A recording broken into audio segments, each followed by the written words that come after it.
Hello and welcome to the special BriefingsDirect podcast series coming to you from the 2014 Ariba LIVE Conference in Las Vegas. We're here the week of March 17 to explore the latest in collaborative commerce and to learn how innovative companies are tapping into the networked economy. I'm Dana Gardner, Principal Analyst at Interarbor Solutions, your host throughout this series of Ariba-sponsored BriefingsDirect discussions. Our next interview examines the Ariba product roadmap for 2014 and beyond. We'll now learn more about the news here at Ariba Live and also what to expect from both Ariba and SAP Cloud in the coming months. So, to learn more about Ariba's product and services roadmap, please join me now in welcoming Chris Haydon, Vice President of Solutions Management for Procurement, Finance, and Network at Ariba and SAP Company. Welcome, Chris. Thanks, Dan. Good to be here. Well, before we get into the news, what's changed in this business network market and the community around it the past year? What are you hearing from customers? What's shifted since we spoke last? Yeah, sure. Great question. Well, number one is the baseline. There's a lot more interest. I think people are just starting to actually really understand what business networks really mean. And some of the conversation is coming through from large corporate enterprise buyers are really looking for a single hole through the firewall, if you like. They've done some great work in optimizing their internal business processes, but they really understand that the next undiscovered country is with collaborating with their suppliers, but not just their suppliers, payment providers, logistics providers, and a whole heap of supply chain stakeholders. And really just seeing that larger conversation take over, not just a single business process, but a holistic business process view.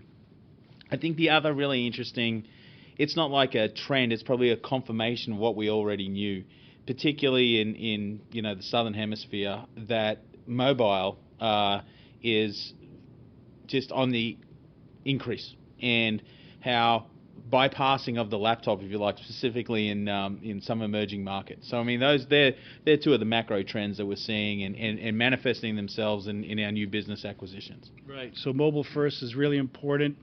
And I suppose this notion of a boundaryless organization, you don't just exist as an island. If you're going to be really adept and productive and develop some of the great insights you can through data, you need to allow your borders to mingle, in a sense, with others. Yeah. That's right. And, in a network effect as well, people don't want to do all the heavy lifting themselves. And they're really starting to understand, hey, there's this network here. I can, adapt, not adopt, so to speak, and really accelerate their business by leveraging the existing community. Mm-hmm. All right. What about technology? Have there been any technology shifts that we've had in the past year that have enabled some new and interesting things at the business networks and applications level? Well, I think we're in the early stages of, redoing parts of our technology to take advantage of where the growing trend is going to come. And certainly, obviously we spoke about not just mobile, I think it's more about user experience and how we actually focus specific use cases on where an improved screen or an improved device or both make sense in the user context. I think that's a really big change for us as well. And we've actually spent, I guess, the last 12 months, and we'll spend a good part of the next 12 months rebuilding, if you like, the platform to really be able to take advantage of these larger trends around real-time analytics, big data, all that, but translating that into actual actionable use cases. Mm-hmm. Great. All right. What are the highlights for you here at Ariba Live 2014? Well, so many. First, another great record turnout. We've got some amazing customers, and just the adoption of our customers is just superb for us, and we want to drive more value into them, both the buyers and the sellers. But in terms of announcements, there's some really pretty interesting announcements we're doing. We did announce last year around Ariba Pay, and we're happy to announce that's really well on track, and we're going to be doing more on Ariba Pay. But this is really transforming this B2B payment space and really leveraging out that part. And we want to bring the payment process within the visibility and the view of the network. We think that's pretty huge. Secondarily as well, you're going to hear us about doing more innovation than ever before.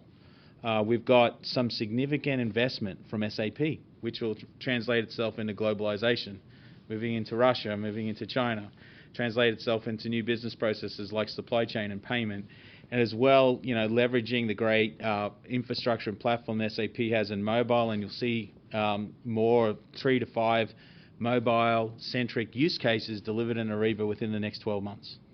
All right, great. What about the Ariba SAP synergy? How has that changed Ariba? It's been a while now since the merger and acquisition. What can you tell me about the relationship and the character of the company? I think SAP have really embraced the cloud, and it's worked so well in terms of a lot of the cloud DNA, in terms of people and thinking. SAP has honestly, truly embraced that. And for us within Ariba, I think there's 3 or 4 dimensions. One is certainly global. SAP is everywhere, and a global sales force, and more importantly, global know-how is very important. Number 2 is industries. Historically, Ariba was not very industry focused. Now with SAP, with their vast industry expertise, really will enable us to drive good and great solutions into specific industries globally. And then last but not least is, of getting access from a product management perspective, lots of new things to play with, great platform tools. We have HANA. We've released already some products on HANA starting this weekend. We're going to continue to do that, put the network on HANA, accelerate that investment, mobile and other aspects on reporting, and just deep integration with the business suite. So some really great synergies that we've seen in the first 12 months, and we only expect more next year. Great. Let's look at this whole specter of data and analysis. Now, certainly data scientists and business intelligence professionals have been creating reports and developing the fruits of a data infrastructure for years.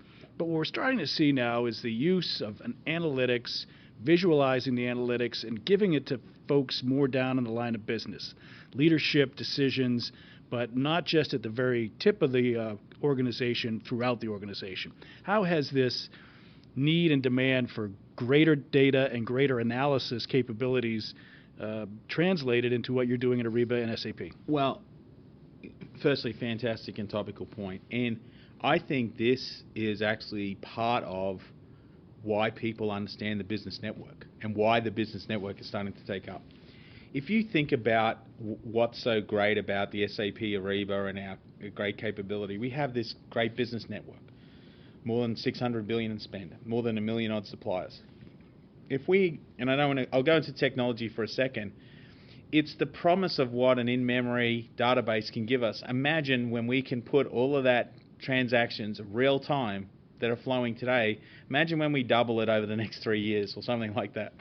And we put that real time, because of the power of HANA, real-time analytics of whether it's a lead time, whether it's a moving price average. We'll actually not be able to not just dish it up in quarterly reports that an executive sees, but what if a supplier is responding to an order confirmation and they can see that the average lead time has changed? They can make an action and do something about it to fill their customers' needs. What if you're a procurement officer and you're actually going to do a sourcing event and you can see that there's 5 extra suppliers come, or there's some problem with your core supplier because they're out of stock, or there's a natural disaster hitting?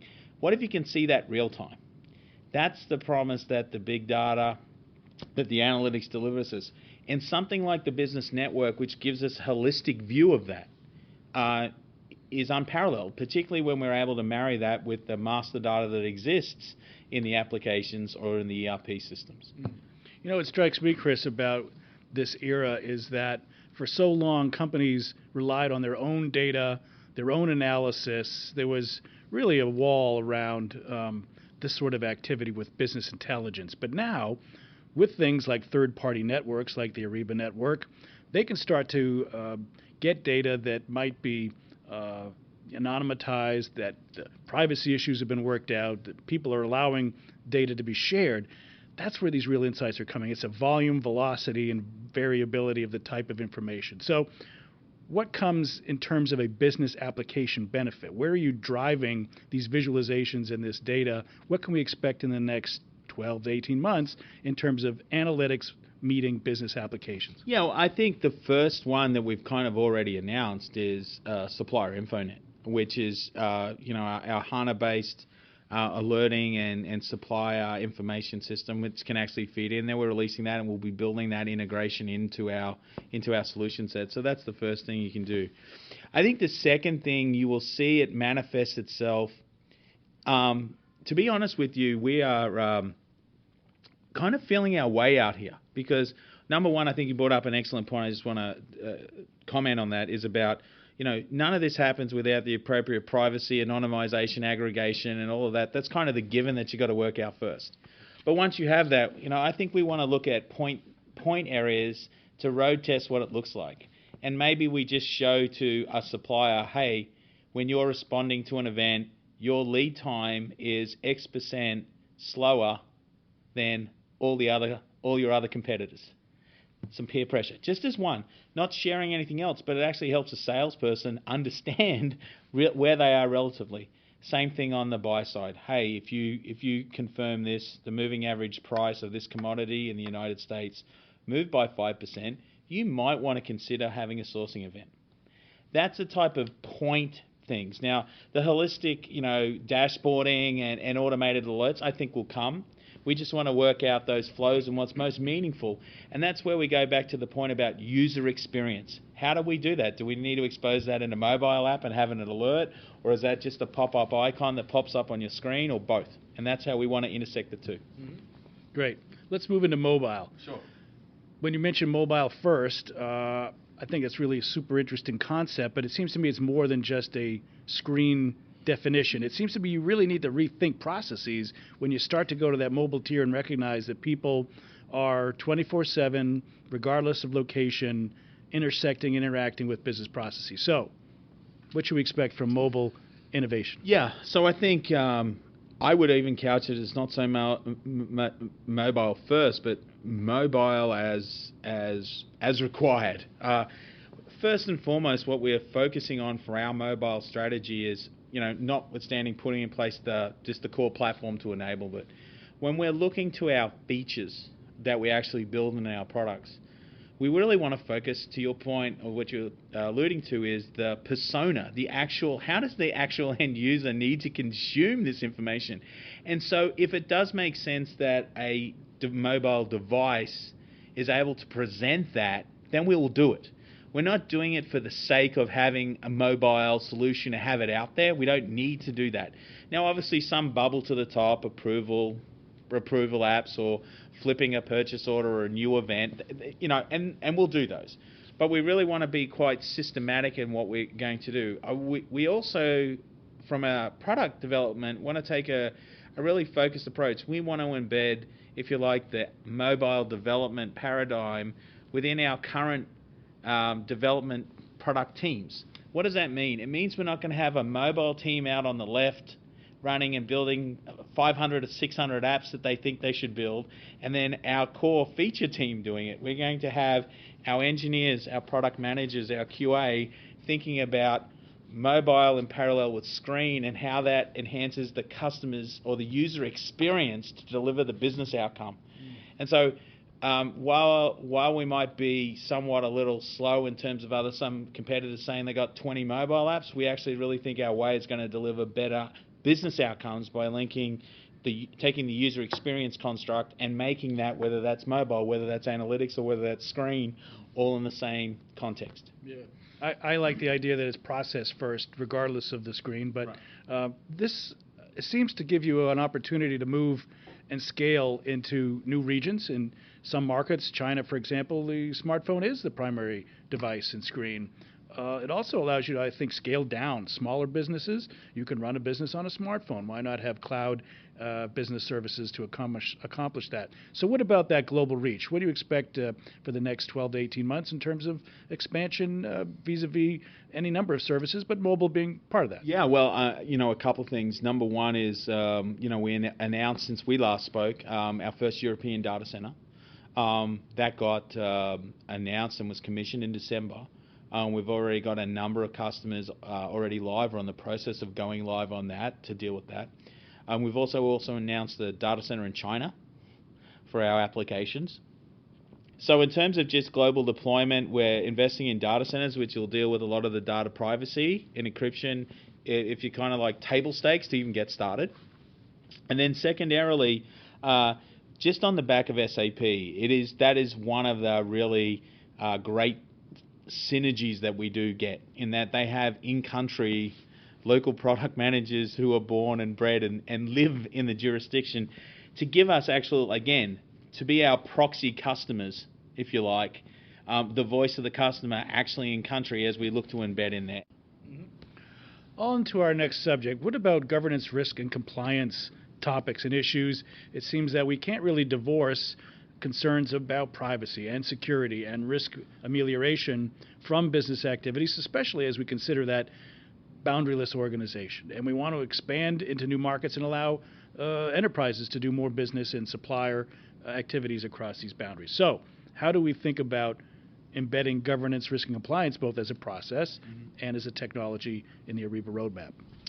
So I would say that, Ariba actually had a pretty good legacy of being really at the forefront on a lot of that, and maybe we didn't do ourselves credit, but I mean, for the longest time we've had security, privacy, availability, and confidentiality processes and certifications. Some competitors have 1, some competitors have 2 or 3, we had 5, right? We're also PCI compliant, right? Which that's a pretty high threshold. I know other companies have PCI compliance, but that I mention those points because that's part of the DNA. You have to start thinking about that. You have to understand enterprise problems and build your operations and your infrastructure and your technology around that, right?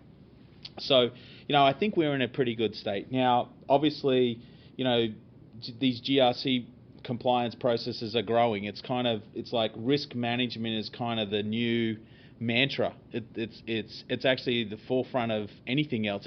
All decisions, procurement, supply chain, or others, are made with a risk management focus.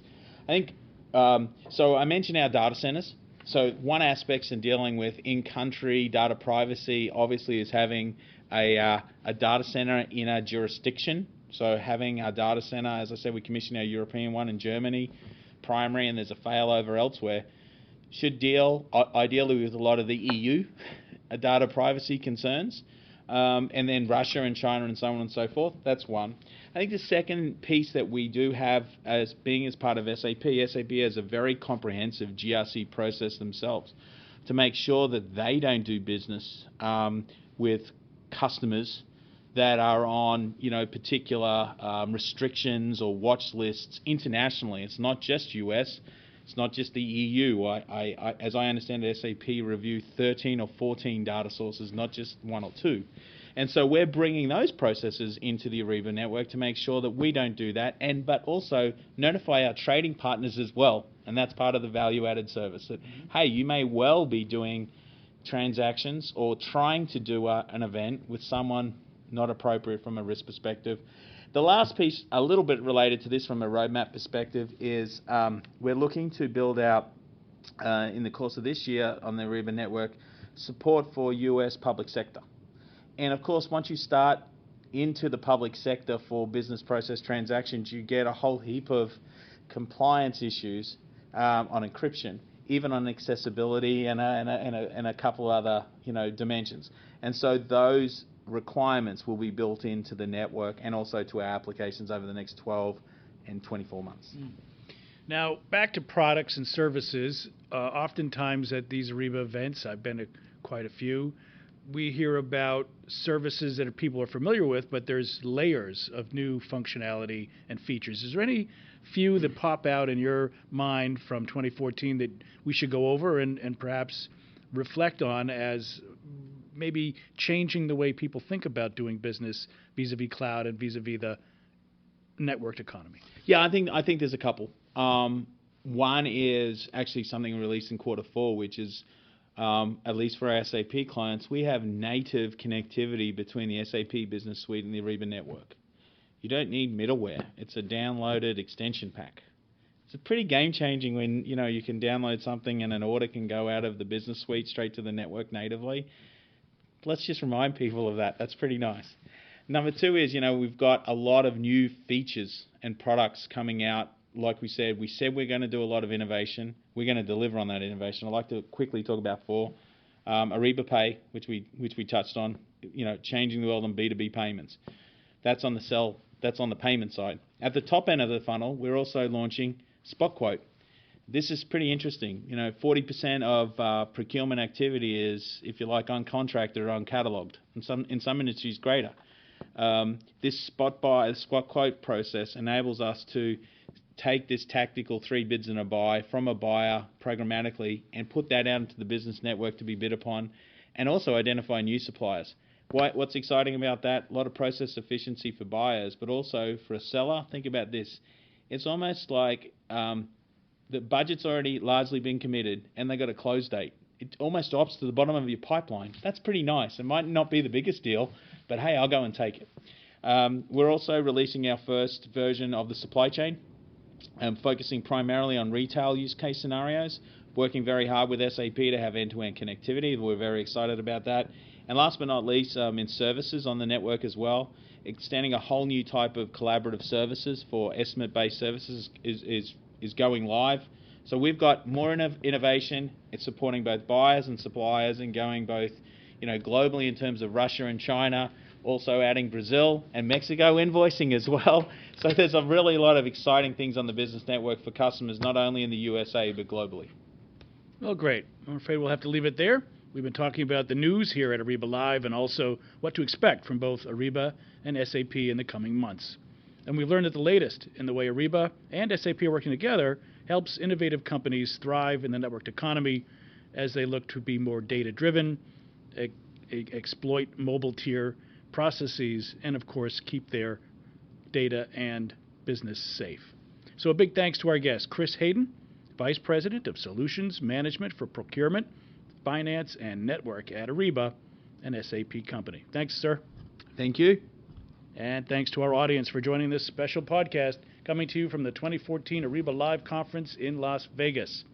I'm Dana Gardner, Principal Analyst at Interarbor Solutions, your host throughout this series of Ariba-sponsored BriefingsDirect discussions. Thanks again for listening, and come back next time.